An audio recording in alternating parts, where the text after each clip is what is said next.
website, they were safe Hmm. and their passwords were safe, their information was safe, their bank accounts were safe.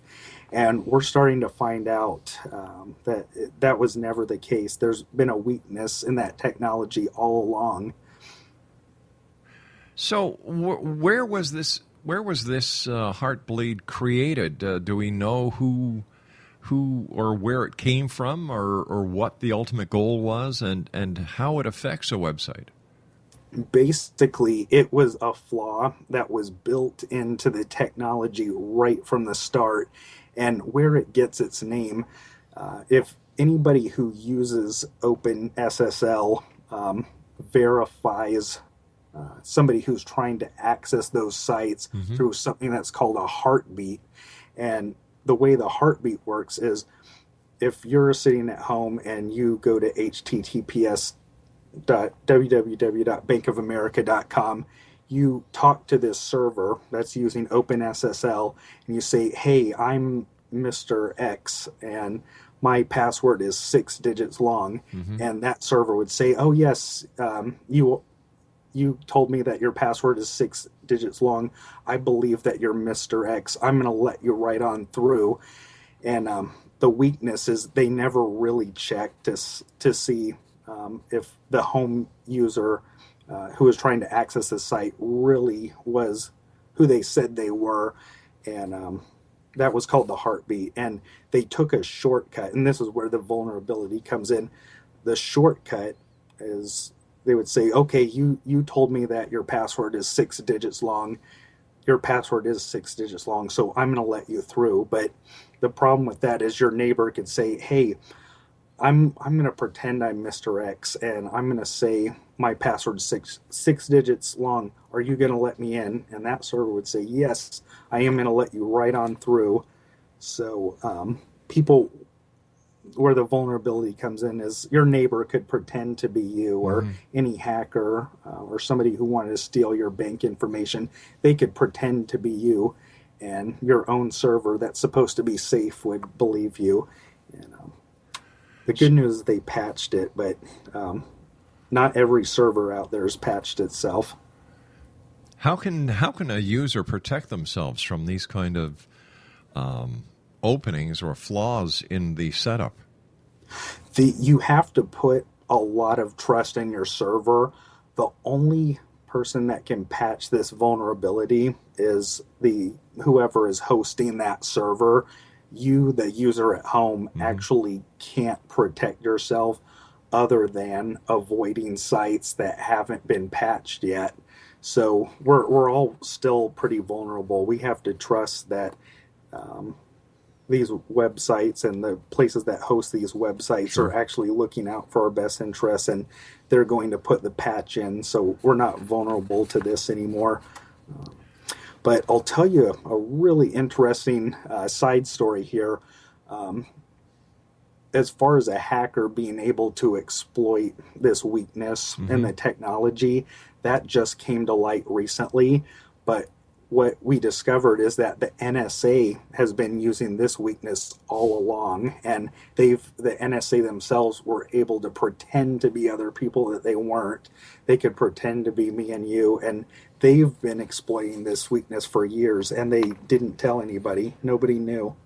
Son of a gun. So is our information online safe, Corey? That's a really good question, Rob. I think the bigger companies with the most resources, like Hmm. Microsoft, like Bank of America, um, they have put the patch in place, so we're safe now as long as we are using sites that have applied the patch. And there's actually a logo that we're starting to become familiar with just over the last couple of weeks. You can go to a site now, and one of the first things they'll tell you for right now is, "Yes, we're safe from Heartbleed." Hmm. Or I'll tell you how else we can be safe. My personal bank doesn't use that OpenSSL technology. It was part of that 1/3 of servers that never even used it. So as long as that host or server never used OpenSSL, then you're safe. But you really have to put a lot of trust in these companies to tell you when you're safe and when you're not. There's not so much you can do as a user to protect yourself. When you hear the stories about the U.S. Navy's website and the U.S. Marines getting hacked, and they're looking at hackers in Russia, they're looking at hackers in Iran, they're looking at hackers in China. If the United States government can't protect their own servers and their own websites, how can John Q. public? The biggest tool that we have at our disposal is education, and it's really hard because we're all busy throughout the day. We have to go to work, we need to spend time with our families, and to be safe, you also have to set aside time just to educate yourself about the issues. And I just know that a lot of people don't even have time to keep up with it. But if you make that conscious effort to educate yourself, you can be safer than you otherwise would be. There are companies out there like McAfee, and the list goes on, that offer software that supposedly protects you. Do these software companies really have a product that can protect you, or is this based on the technology when you buy it, and by the time 6-7 months rolls down, I might even be sooner than that, the ability to beat their technology is already accomplished? Well, I will start with this. Some protection is better than no protection. McAfee is not perfect. Knoettgen or Symantec, they are not perfect, but definitely using those services is better than not using any service at all. So in that sense, they're good products. But I'll tell you, the hackers, they actually do spend time trying to break those antivirus tools, and sometimes new threats come along that the existing antivirus tools aren't prepared for. So when that happens, your best backup move is to use more than one tool. And I have to be careful when I say that, because you don't want to use more than one antivirus at the same time, because they can conflict with each other. But there are multiple security products that work in tandem with each other, and you can use several security products simultaneously. All right, Corey, stand by, good friend. Great talking to you, Corey. Explanation, Corey K is our guest. Wait a minute, I was giving you a website there. Why don't we just send your emails to coreyk at rel-mar.com. Corey and I will be back on the other side of the news as we continue here in the X Zone from our broadcast center in Hamilton, Ontario, Canada. My name is Rob McConnell. Don't go away.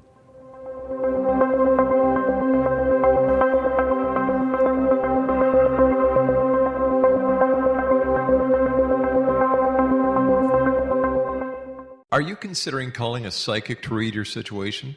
Then consider David Champion, a psychic medium for more than 20 years with thousands of readings under his belt. David Champion will make you feel comfortable.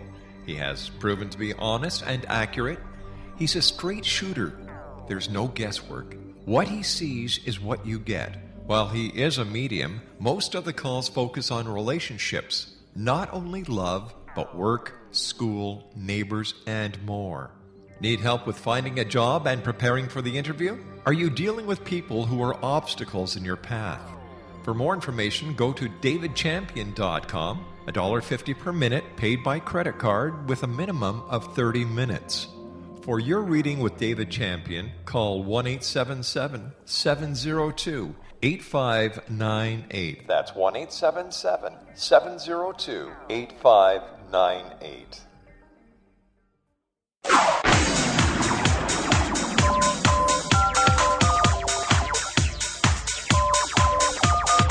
Now you can dial in to listen to the X-Zone Radio Show from anywhere in the world with Rob McConnell 24/7, 365 by dialing 213-401-0080. That's 213-401-0080. If you have a mobile phone or landline, the X-Zone Radio Show with Rob McConnell is now at your beck and call at 213-401-0080. That's 213-401-0080, 24/7, 365.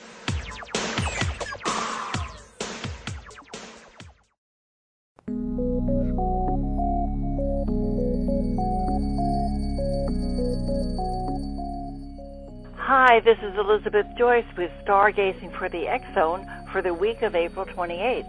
The sun will look like a ring of fire above some remote parts of the southern hemisphere on Tuesday during a solar eclipse, but most people around the world won't get a chance to see it.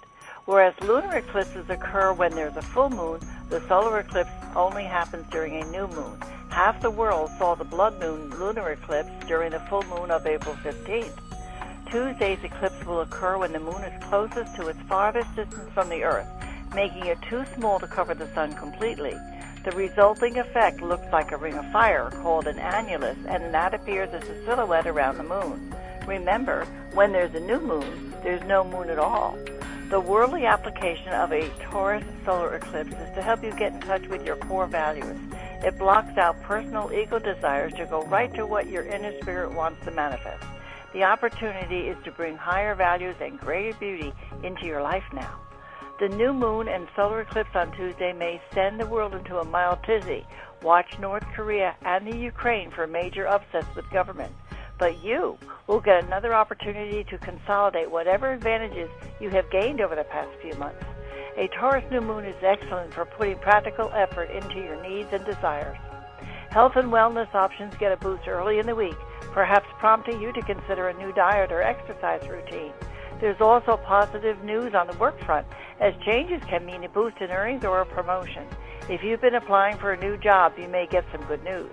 Later, Venus glides into Aries, which brings romance and pleasure. Look, your love life is looking much livelier. Enjoy a few social outings. It might help take your mind off some more stressful matters. Perhaps you want to make some changes in your home, new furniture, paint, whatever.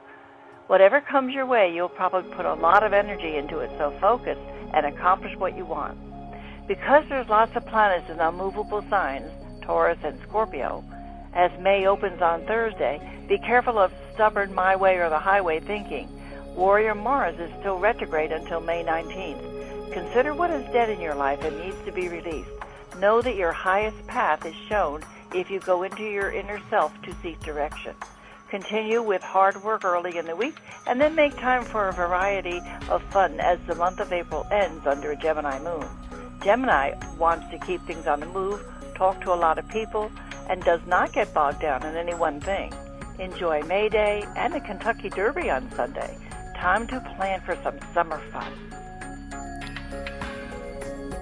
For more information on Elizabeth Joyce, or if you'd like to get a hold of Elizabeth for a private one-on-one consultation, her website is www.new-visions.com. That's www.new-visions.com, and Elizabeth does consultations around the world via Skype. There you go.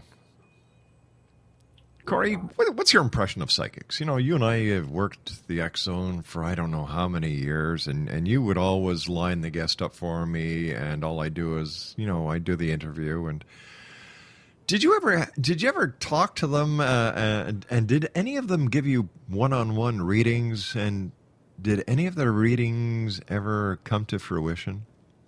Well, here's what I'll say.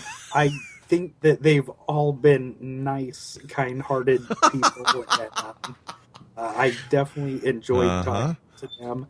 But at the same time, as far as specific predictions, I don't remember a time where they ever told me anything that wasn't dead on, or they would tell me things that could apply to anyone, really.